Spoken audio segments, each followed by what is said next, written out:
Hey everyone.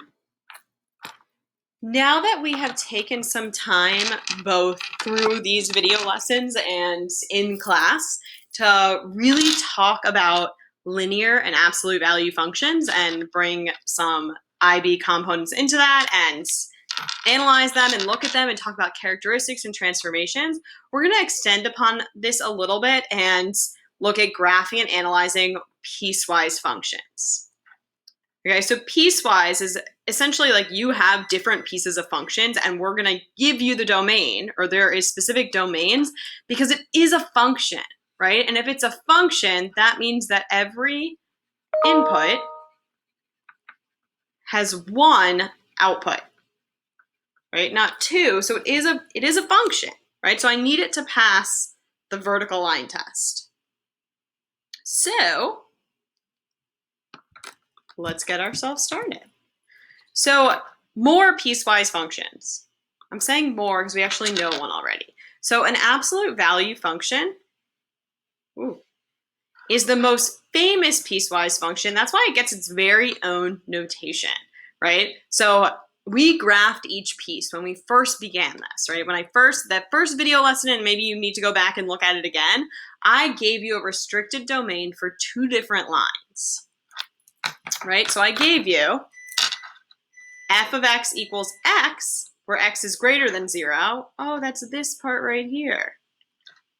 And then I gave you f of x equals negative x, where x is less than 0.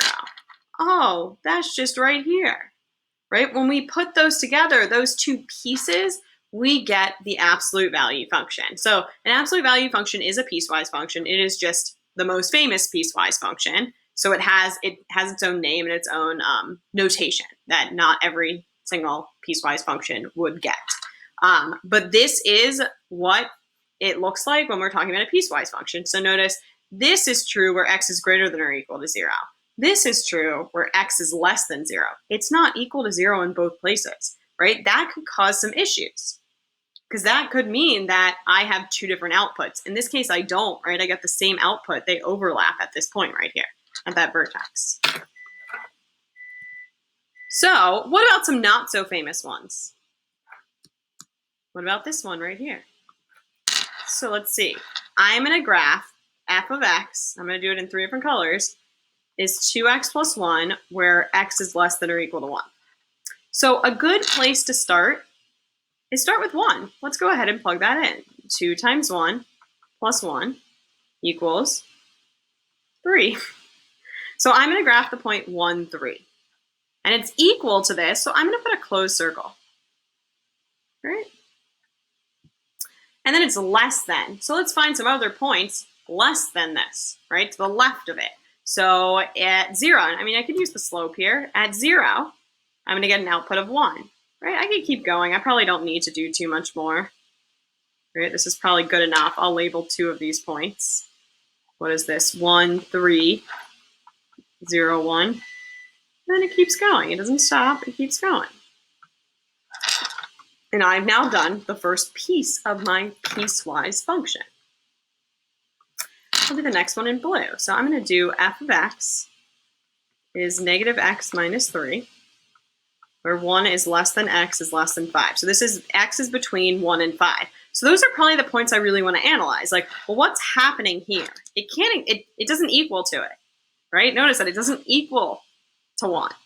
But I still need to figure out what's happening at 1. So I'm going to go ahead and plug 1 in, and I get negative 4. So I have a point at 1, negative 4. 1, 1, 2, 3, 4. But it's an open circle, right? Because it's not actually equal to that. If I asked you, hey, what is f of 1? Your answer would be 3, right? This just has a jump here. Oh, it's not continuous. So this point 1, negative 4, while it's part of my graph, it's an open circle, right? So it still passes the vertical line test because of that. I also would like to see what's happening at 5. So negative 5 minus 3 gives you negative 8. So 5, negative 8. 1, 2, 3, 4, 5. 1, 2, 3, 4, 5, 6, 7, 8. Open circle. So this will be 5, negative 8. right? They're both open circles, right? If I asked you for what is f of 5, you're going to be looking at this function down here, this part of the function, sorry. So then I'm going to go ahead to my final one. I need one final color. How about a nice red? I'm going to have to write up here. So for f of x equals 3x minus 10, I'm going to start it at 5, and then it goes to infinity, right? So let's figure out what happens at 5. My goodness. 15 minus 10 is 5, right? So when I plug in 5, I get an output of 5. So when I plug in 5, I get 1, 2, 3, 4, 5. It jumps again. This is now a closed circle, right? I have the point 5, 5. Maybe I'm going to use my slope to find another point, 3 over 1, right? And I get the point 6, 8. And I can go ahead and graph it, right? So I can see, and maybe I'm going to label which ones they are, but I have all 3 pieces graphed here. This is a function. This is a function that has a domain of all real numbers. This is actually a function that has a range of all real numbers, right? It's not a one-to-one function. It doesn't pass the horizontal line test. You can see that down here. But, oh, I guess it doesn't have a range of all real numbers, right? Doesn't it jump right here? So it wouldn't have a range of all real numbers, my bad. But looking at each piece individually and using that restricted domain. So it's almost like you're graphing this, and then you're graphing this, and then you're graphing this, and it's all on the same exact graph. That's what a piecewise function is. So, oh darn, I didn't mean to write over that.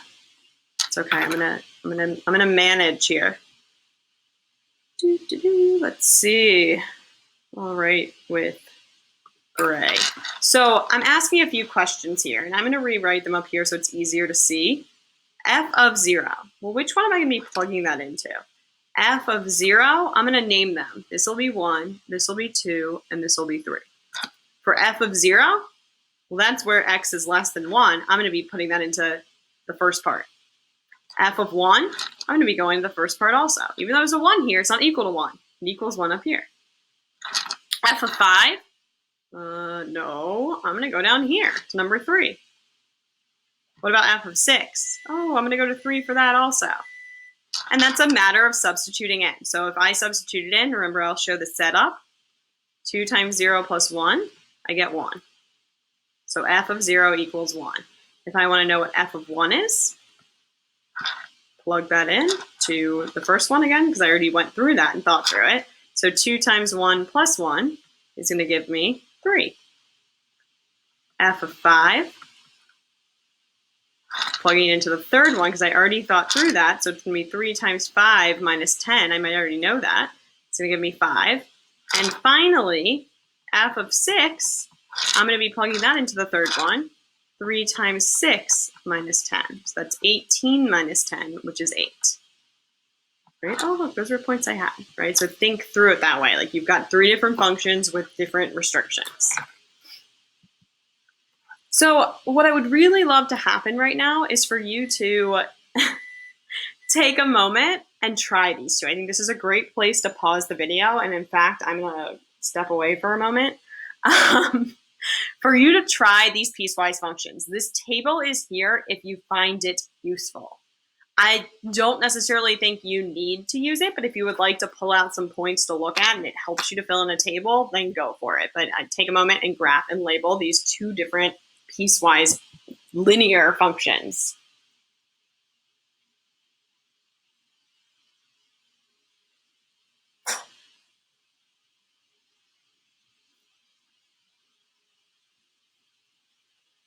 Okay, so hopefully you had a chance to try it. If you were just waiting for me, maybe pause the video.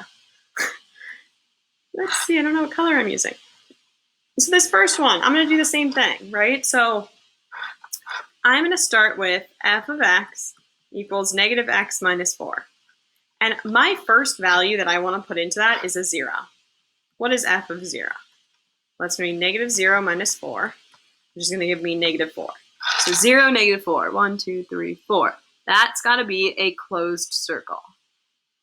And I'll label it as I go. Okay. Less than or equal to. I need to know what's happening to the left of it. I'm going to go ahead and just use the slope if it is more comfortable for you to plug in a value, that's fine. I think using the slope is probably a time saver, right? If we're thinking about things that what will reduce our time. So I'm gonna have to go up one, left one, up one, left one, up one, left one. I'm just picking a point that's a little bit further so that I have room, but it's totally up to you. I could have just picked the next one. I just didn't think it would be very nice for me to be able to graph it.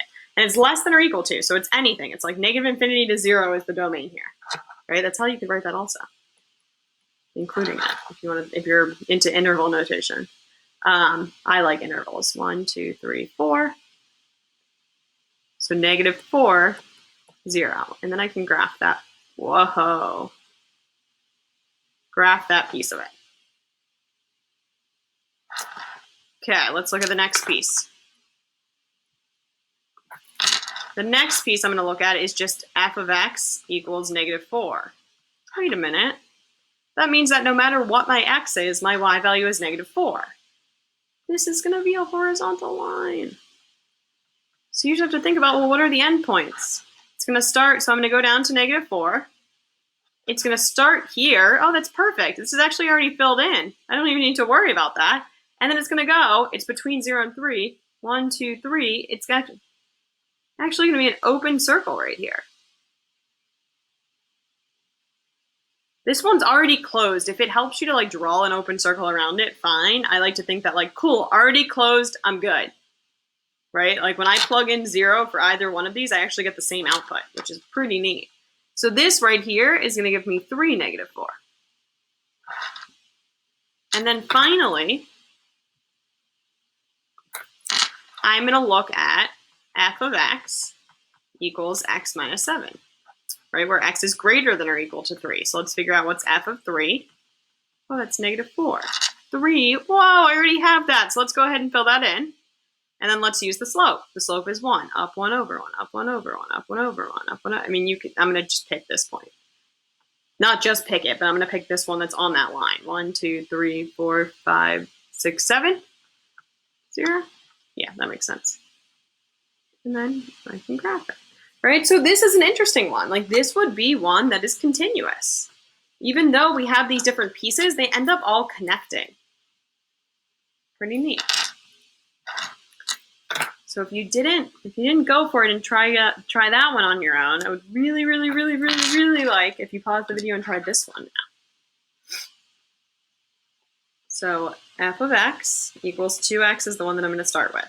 That's where x is less than or equal to 0. So let's figure out what's happening at 0. At 0, I get 0. So I have a point at 0, 0. Less than or equal to, so that's to the left. I'm going to use the slope to find another point. 1, 2 over 1. 1, 2 over 1. That's enough. Right, so I have a point at 0, 0. -2, -4 is what I'll go with.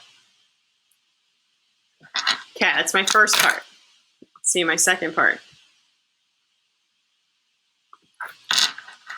F of x equals -3x.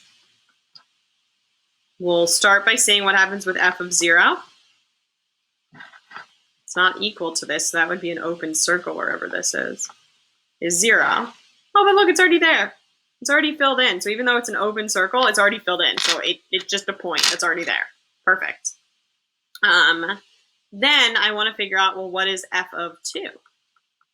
So -3 times 2 gives you -6. So 2, -6. And that's going to be an open circle. 2, 1, 2. I'm not convinced I'm counting. 1, 2, 3, 4, 5, 6. Open circle. 2, -6. So that doesn't look like a 6. And I shall connect them. The third part, I need like a nice blue. F of x equals, that is bright, x minus 3, 8. And I'm going to start with 2 because it's equal there. 2 minus 8 gives you -6. Whoa, didn't we just get that? 2, -6. Oh, I should go ahead and fill this in. And then why don't I use my slope to get another point? Up 1 over 1, up 1 over 1, up 1 over 1. Over 1, up 1 over 1. Right, so then I get a point right here, which is 8, 0. and I can connect them. So this too would be continuous, right? So because of the way that lined up, and I'm going piece by piece, and they happen to connect for these two. There's a whole extra practice worksheet on this if you're looking for practice. So my last thing that I want to look at, oh no, what happened to my graph here? It's okay. Is, well, can you do this in reverse? This is actually really bad because you can't see the graph. I'm gonna have to stick some points on here. I'm embarrassed. This is 0, 0. I'm just gonna give this a point. I'll call this 3, 5, and I'm gonna call this -4, -2. I just don't know what else to call them. So now you can do it. Something happened with my graph. That looks very funny. It's okay. So we're trying to figure out, well, what is the equation where x is less than or equal to 0? Oh, isn't that this one? So let's start with that, right? What's this equation? Okay, I'll find the slope. Rise over run, up 2 over 4. So 1/2 x. Right? I don't need to write the plus 0. My y-intercept is 0. I just need to worry about the slope. Neat. Okay, so that's where it's less than or equal to 0. What about where it's greater than 0? Okay, so that's this part. The rise over run. Up 5, right 3. Oh, 5/3 x. Also plus 0. See how that works? So, what we just did in this lesson was we looked at piecewise linear functions. And we analyzed like what would happen with the results. We worked through how you use what you know about functions and lines and all of that stuff to kind of figure out what they look like. And then also we briefly looked at the backward step of that, right? Like what happens if I give you the graph? Piecewise functions do not have to be linear, right? Like you could see an example of one where you have something that has part of a parabola and then it's linear over here.